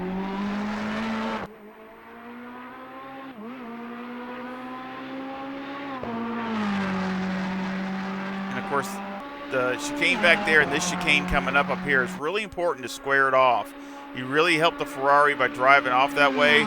If you stay all the way to the right and then try, square it off to where you turn like that and then turn back so you can get a real good drive coming down through here.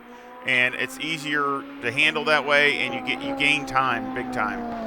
So you definitely want to try to do that if at all possible.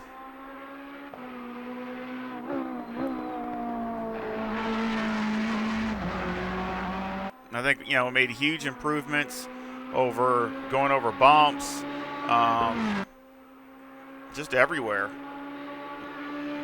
Handles better, brakes way better, and the best I could get with the aggressive was mid 150. So with the same amount of fuel. I'm sure I could have gone maybe a little quicker if I really, really, really hung it out, but I still don't think no more than maybe a couple tenths. So I'm, over a second faster.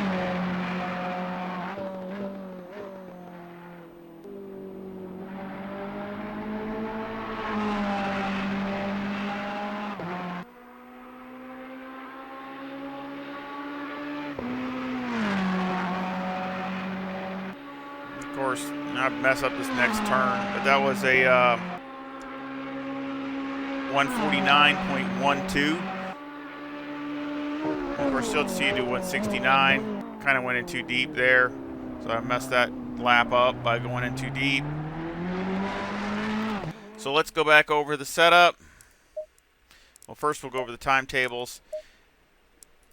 You can see that I only had the one out, and of course, way down here I had my best first sector, which is the second to last lap, and that's. But that was, so if you would have put this up here, I would have been like a 49 flat.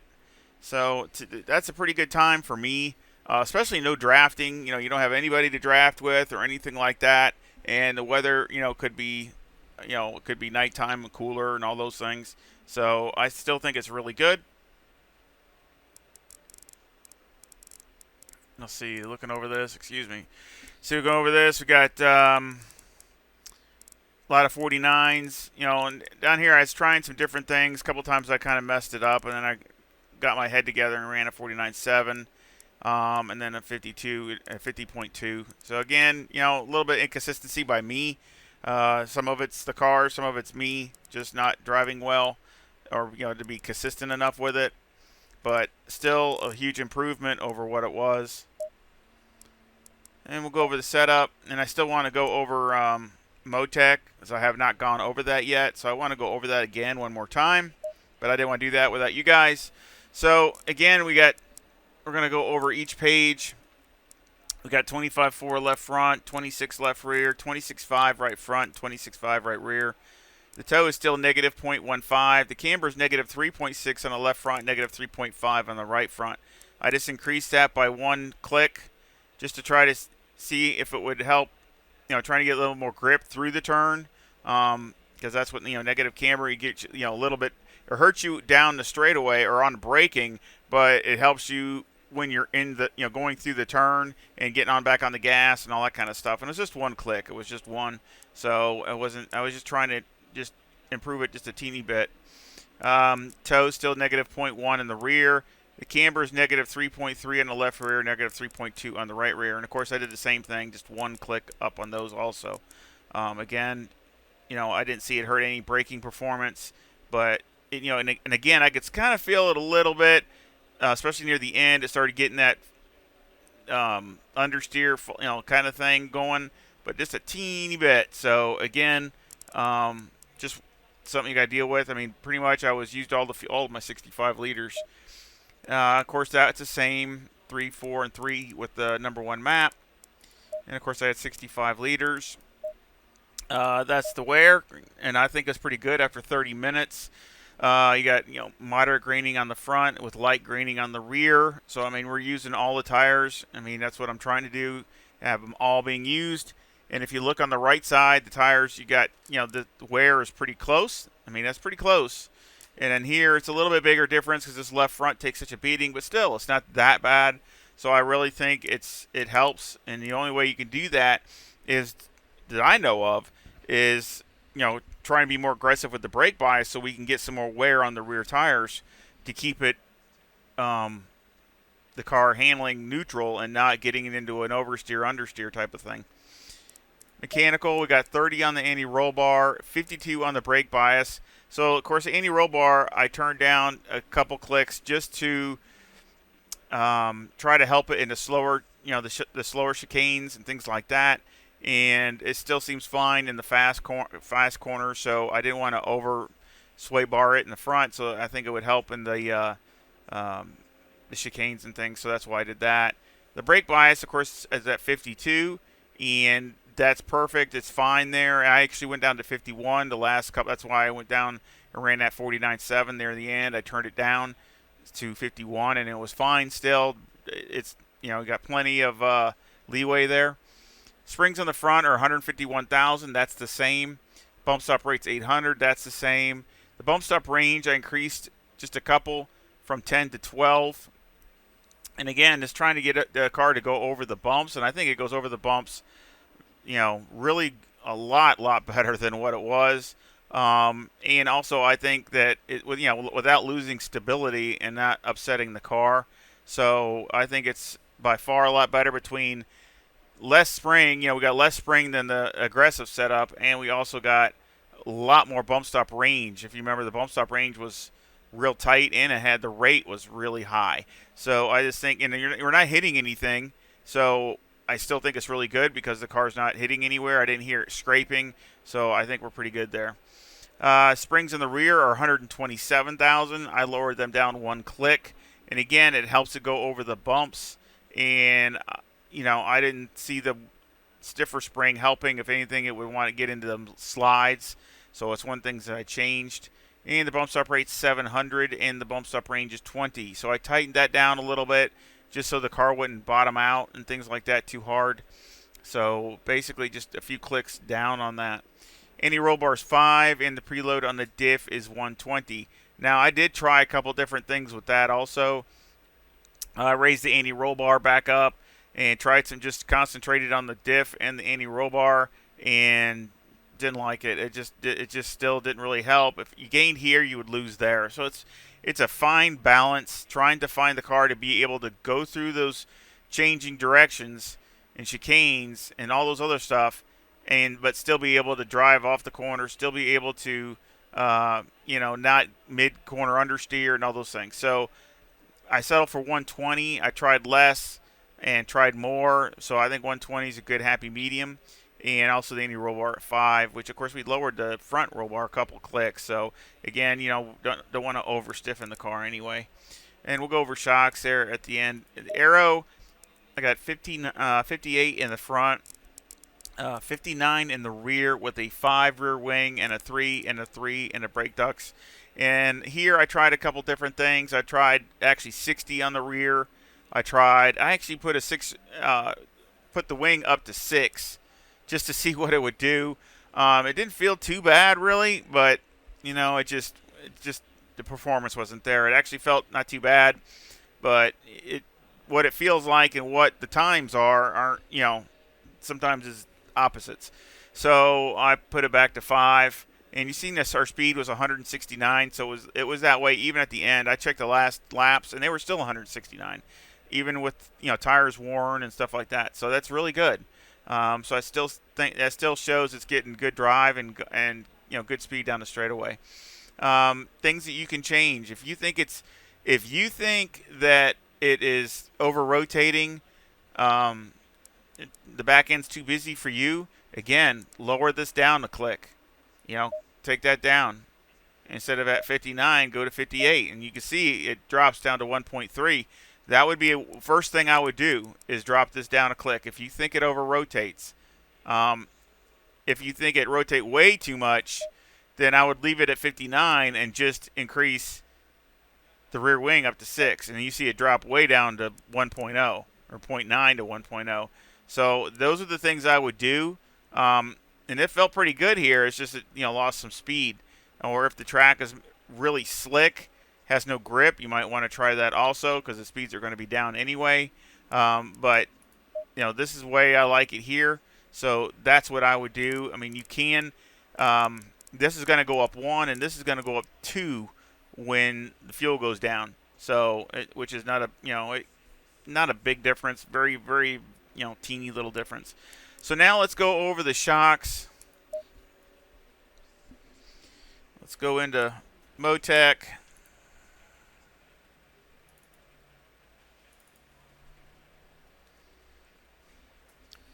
Let's make sure it's on the right lap. Yeah, it is. It's on 49.12. because you can go down here, a little different. It looks really good. I don't think it looks, to me, in my opinion, it looks pretty good. I mean, you can always make an adjustment, but I mean, the front's 49.2 on this left, on the up over here. So I mean, yeah, you could go up, probably go up maybe one, maybe, but it's not too bad. This one is 49, actually a little over 50, so that's not bad. This one's 49 and a half. So again, that's not really that bad. This one's 50.5, just barely over. So again, you could drop it down a teeny bit, but it's not terrible. That's 48, about 49, 3 or 4 or something like that. Again, it's not too bad. And that's, let's see, that's 49, about 50.5 or 6 or something like that. But still, it's a nice, this looks like it's a little, the bump is a little high here, but let's see, this is 49.7. So again, that's really close. And this is 46, 49. That's over 50, a little over 50. But really, it's not bad. I mean, I don't think it's that bad to me. I mean, I've had a little, it just all depends on, they're in the ballpark of being okay. Still made of a lot of adjustments and, a lot different than what it was in the aggressive. But, I think it still looks really good. We got a little bit more travel up here on the front than what it was. We're almost up to 8.5. And this is actually over 8. This is up over 9 on this side. So a little bit more travel this time than we had. And this side is still right around 6.5. So again, that's not terrible. But I think it's a good base. I mean, again, there's always things that you can do. It's a never-ending deal. So I mean, but I think it's a good base. And we'll make this a setup. So if you have any questions, again, please leave the comments below, and I will try to do my best to answer it. I'm not saying I can answer anything because I'm always trying to learn stuff too, but I will try to answer anything I can.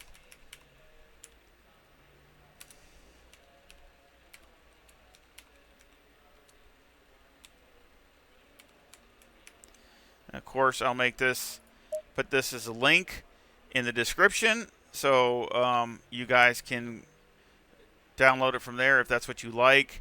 And of course, this is just the first track in the series. Next will be Misano, so we'll be doing that here coming up soon. And I sure hope you enjoyed this part of it. And again, it makes a critical difference on what I do or don't do, and any of your feedback or comments are greatly appreciated. And I sure hope you give me a thumbs up and subscribe. And of course, I have a PayPal account in the description if you want to help support the channel that way, which you don't have to, but it's there if you want to. I appreciate anybody that has. I really do. Thank you so much. And again, sharing, commenting, giving me a like, subscribing, all that support too, and it really makes a big difference, especially since I'm just a real teeny little channel. So I sure appreciate it, and I sure hope you come back real soon. Y'all take care. See ya.